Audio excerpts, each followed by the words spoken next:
في ظل هذه الظروف الصعبة وانعدام فرص العمل في مخيمات النازحين السوريين في الشمال السوري، أطلقت جمعية سخاء حملة أبو نضال حملة توزيع المياه على مخيمات النازحين السوريين في الشمال السوري.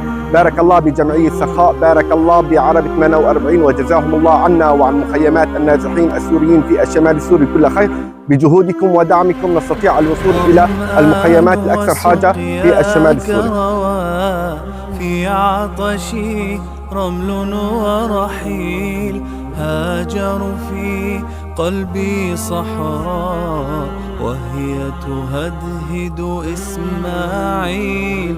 زمزم يا معجزة الماء، زمزم يا هزمة جبريل، أرضك للعباد السماء، ليس لهذا الغيث مثيل. نشكر جمعية سخاء حملة أبو نضال على دعم للماء للمخيمات الشمال السوري، وبارك الله فيكم أجمعين. كل من ساهم وساعدنا في هذه الظروف الصعبة.